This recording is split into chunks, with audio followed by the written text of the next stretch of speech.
there. That's the tail, and these are the horns. I have a question. Why is it in these pictures, the pictures of aliens, UFO, the Yeti, Hellboy, why is it they're always out of focus? Why don't you tell us about the Bureau of Paranormal Research and Defense? I want to tell you, I want to tell the American public one thing. Now, this Bureau for the... Paranormal Research and Defense. There is no such thing.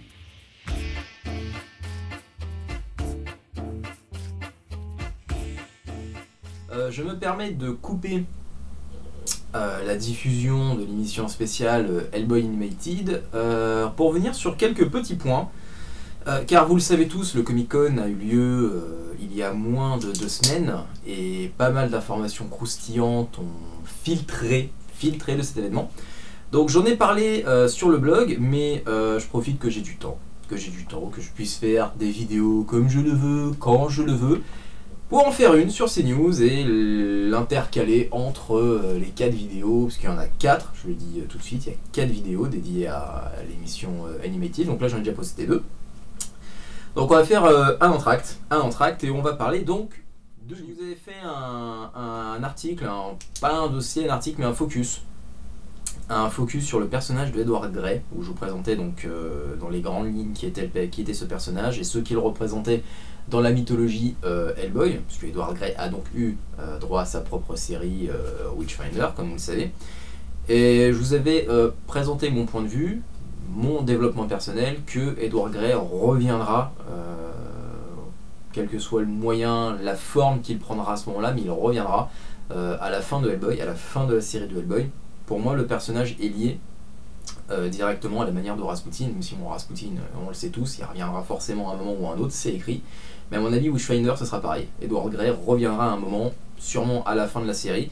Et donc ce personnage capital donc, dans la mythologie Hellboy donc, a eu droit à son spin-off, Witchfinder, et bah, ce spin-off prend fin, s'arrête. Dark Horse a décidé d'arrêter les frais avec ce personnage. Après, chacun est juge, mais est-ce qu'ils ont eu raison? Est-ce que c'est regrettable? Chacun est juge. Moi, j'ai trouvé que le premier TPP était vraiment bon, le deuxième carrément moins. J'en reparlerai sûrement quand il sortira, parce que là, c'est juste les numéros qui sont sortis. Le TPP sortira sûrement à la fin de l'année, peut-être début d'année prochaine.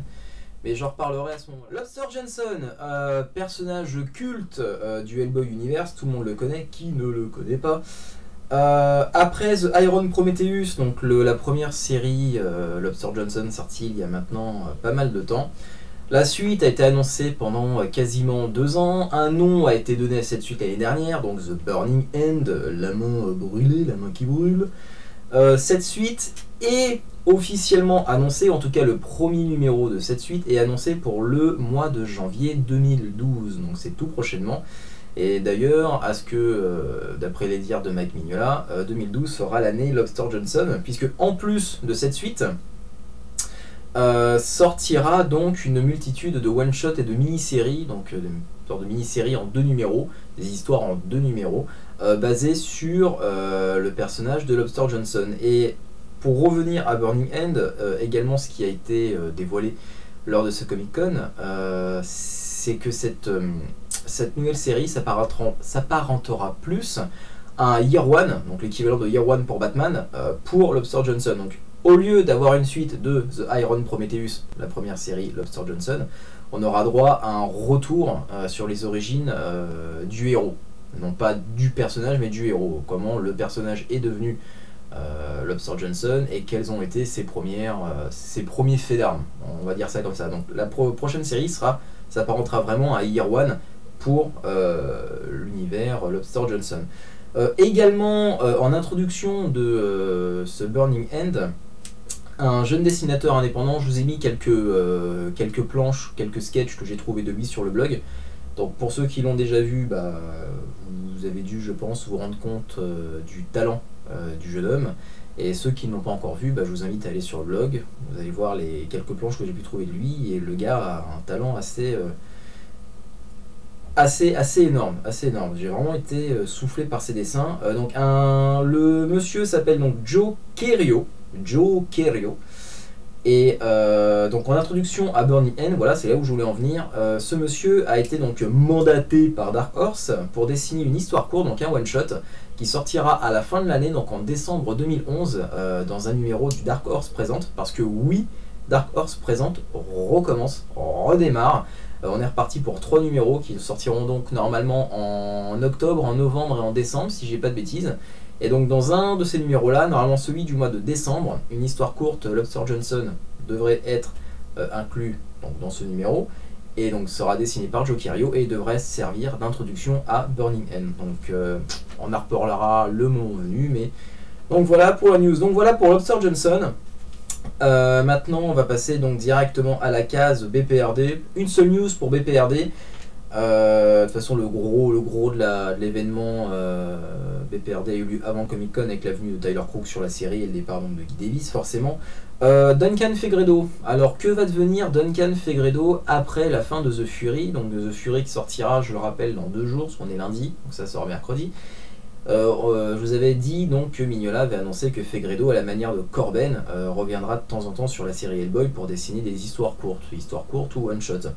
Et ben son prochain projet, ou là son nouveau projet pour le Hellboy Universe, ce ne sera pas, non pas pour Hellboy, mais pour BPRD, c'est-à-dire que Fegredo reviendra très prochainement, mais vous ne le verrez pas sur la série Hellboy, mais sur BPRD. Il est en train là actuellement de dessiner un one-shot pour la série BPRD, et en plus de ça, il en signera même la couverture. Donc Fegredo, on va en bouffer encore pendant quelques temps, et c'est tant mieux, parce que monsieur, sur The Fury, à partir de The Storm, peut-être même un petit peu avant, mais vraiment pour moi c'est à partir de The Storm où le trait du bonhomme a vraiment, on sent que le mec a conquis Hellboy. À partir de The Storm, il a vraiment conquis Hellboy, il s'est vraiment accaparé pour lui la série, et bah, maintenant qu'il a son style Hellboy, ça va être que du bonheur de le retrouver sur une série comme BPRD. Ah oui, également, je vous annonçais la sortie d'un 2e volume Ape Sapien aux USA. Donc c'est-à-dire que Ape Sapien 1, The Drowning, la noyade, Ape Sapien 2, et à ce moment-là, je vous disais, bah, je sais pas trop ce qu'il va y avoir dedans, puisqu'il n'y a pas eu de suite à la noyade. Ce volume s'appellera The Devil Does Not Jest and Other Stories. Donc à la manière de Hellboy, ce volume compilera tous les one-shots et toutes les histoires courtes de Ape Sapien sorties à ce jour. Donc Abyssal Plane, The Hot and Boy et compagnie. Et donc Devil Does Not Jest. Ça sortira en février 2012. Et voilà où je voulais en venir également. Point intéressant. Il n'y a pas très longtemps sur le blog, je vous annonçais donc la sortie prochaine de la nouvelle histoire BPRD dessinée par Tyler Crook, BPRD Russia, BPRD Russie en VF. Et je vous disais, un petit point intéressant, c'est que donc on sait, en tout cas maintenant vous le savez ce que je vous l'ai dit, le BPRD côtoiera son équivalent russe dans cette histoire. Équivalent russe, donc un bureau d'investigation sur les affaires paranormales russe, qu'on a déjà vu dans le passé, dans BPRD 46. BPRD 46, volume dont Delcourt a décidé de faire l'impasse, pour le moment. Pour le moment, il préfère se focaliser sur BPRD, et pour les spin-offs des spin-offs, on verra plus tard. Et donc je vous disais, bah, ça sera marrant, parce que marrant entre guillemets, parce qu'en VF, les gens découvriront l'équivalent donc russe du BPRD dans ce volume, et pourront peut-être se poser la question de savoir bah, qui ce sont ces bonhommes, parce que on sait qu'ils verront ce bureau russe, mais on ne sait pas comment ça va se présenter. On ne sait pas comment il va être présenté ce bureau dans la BD. On ne sait pas s'il va y avoir des références ou des clins d'œil qui seront faits aux événements parus dans BPRD 46. Donc peut-être que les lecteurs VF seront perdus par rapport à ça. Tout dépend de la façon dont Tyler Crook et Arcudi et Mignola présenteront ce bureau. Donc pour le moment mystère, mais si jamais ils le présentent d'une manière référence, clin d'œil et compagnie, bah, on risque de perdre pas mal de lecteurs qui sont un petit peu perdus dans tout ça. Et là où je voulais en venir, c'est que du coup, ceux qui ont lu Ape Sapien The Abyssal Plane auront remarqué qu'un personnage apparaît dans cette mini-série, et que ce personnage-là, on le voit dans BPRD 46. C'est un même des personnages les plus importants de BPRD 46. Et on le voit apparaître, pas en tant que clin d'œil, mais vraiment on le voit apparaître, genre l'homme à la cigarette de X-Files. Ceux qui ont lu l'histoire me comprendront, on le voit apparaître dans ce genre-là, c'est l'homme à la cigarette de X-Files. Et si Ape Sapien, donc le 2e volume, sort chez Delcourt avant BPRD 46, bah là ça va faire encore plus mal. C'est qu'on va lire The Abyssal Plane, donc BPRD volume 2 sort en France, chez Delcourt, on va lire cette histoire, on verra ce personnage, on va rien biter à ce qui se passe. Ouais, que dalle. Que dalle, que dalle. Donc, je vous le dis, je tenterai d'amortir un petit peu la chute lorsque ce volume sortira en France, et si 46 n'est pas encore sorti à ce moment-là. Je ferai un article spécial où je vous donc raconterai brièvement, je vous décrirai qui est ce personnage et ce qu'il vient foutre là. Dernier point, et on arrête là pour cette vidéo news. Hellboy, je garde le meilleur pour la fin. Vous le savez tous, dans 2 jours sort le numéro apocalyptique de Hellboy, The Fury numéro 3, d'ores et déjà et depuis longtemps annoncé comme un numéro grosse baffe dans ta gueule. Le personnage de Hellboy ne sera plus le même à partir de ce numéro. La série Hellboy ne sera plus la même à partir de ce numéro, et on parle même du début de la fin à partir de The Fury 3, donc du début de la fin de la série Hellboy à partir de ce numéro. Vous le savez tous, il y a une variante cover, enfin le buzz hallucinant que Dark Horse fait sur ce numéro. Une variante cover est d'ores et déjà annoncée par Dark Horse, dessinée par Mignola. La première fois que Mike Mignola fait 2 covers pour un seul numéro de Hellboy. Quand même assez... met la puce à l'oreille, ce numéro va être bien. La variante cover, ils font le blackout total là-dessus, ils veulent pas la dévoiler. Bon, j'ai réussi à la trouver, je vous l'ai mis sur le blog, ça c'est une autre histoire, c'est un autre problème. Mais voilà, ce numéro annoncé comme la baffe atomique de l'année.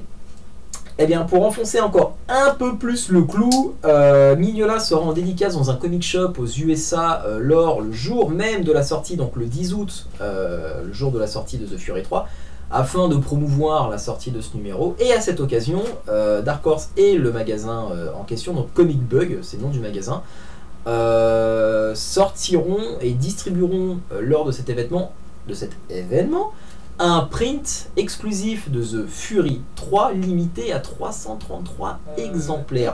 Également sur Hellboy, vous le savez tous, Duncan Fegredo, mais j'en parlerai après. Mike Mignola est en train de plancher actuellement sur une suite de Hellboy in Mexico. Cette suite sortira donc, ou en tout cas sera éditée et publiée dans un hardcover qui sortira en novembre 2011, hardcover intitulé The House of the Living Dead, comme le jeu vidéo mais sans les zombies et les gunfights. Ce numéro donc au format hardcover inclura In Mexico et proposera sa suite, puisque ceux qui ont lu In Mexico savent qu'à la fin du one shot, il est précisé que le BPRD a retrouvé Hellboy en train et que lorsqu'il s'est réveillé, lui-même était incapable de dire ce qui s'était passé les mois précédents, et tellement il était dans son trip. Mignola nous racontera ce qui s'est passé sur ces fameux mois troubles, sur ces fameux mois d'amnésie. Donc ça s'appellera Hellboy The House of the Living Dead, ça sortira donc en novembre au format hardcover. Et pourquoi je vous parlais de Fegredo tout à l'heure, c'est parce que a été annoncé par Dark Horse que Fegredo serait actuellement en train de plancher sur un graphic novel dans le même genre, dans la même lignée que House of the Living Dead. Pas plus de précision pour le moment, mais ça fait donc zizir. Donc là on sait qu'il bosse sur BPRD, sur un one shot de BPRD, et on sait qu'il bosse actuellement sur un équivalent de Hellboy in Mexico, un équivalent du truc. Donc ça va être super sympa, soit de Mexico, soit de sa suite, House of the Living Dead, puisqu'on connaît déjà le pitch de cette suite. Grosso modo, Hellboy continuera à catcher, mais cette fois-ci contre une espèce de monstre de Frankenstein, mais son cousin mexicain. Donc bon, ouais, un gros délire en perspective, mais ça va être funky comme tout, je le sens d'ici. Donc Fegredo planche est en train de faire sa version à lui de cette histoire, et ça devrait sortir donc l'année prochaine, même année que son histoire de BPRD. Voilà pour les news, je tenais à les faire parce qu'il y avait pas mal de choses à dire là au sud de ces Comic Con. Donc voilà, vous savez tout ce qu'il y a à savoir sur les sorties 2012 de Hellboy. Donc ça va cartonner sur Lobster Johnson, ça va cartonner sur BPRD, ça va cartonner sur Hellboy. Mignola est de retour sur sa série. Il y a des one-shots et des mini-séries qui sortiront à côté, donc de Fegredo, Corben. Donc ça va être une très bonne année, une très bonne cuvée 2012. Avant la fin du monde, ça fait zizir, ils cartonnent à fond parce qu'ils savent qu'à la fin de l'année ça va péter. Mais voilà, vous savez tout, donc je vous dis merci d'avoir regardé cette vidéo, et puis je vous dis donc à dans 2 jours pour la suite de l'émission consacré à Hellboy Animated, donc pour la 3e et avant-dernière vidéo. Voilà. Ciao.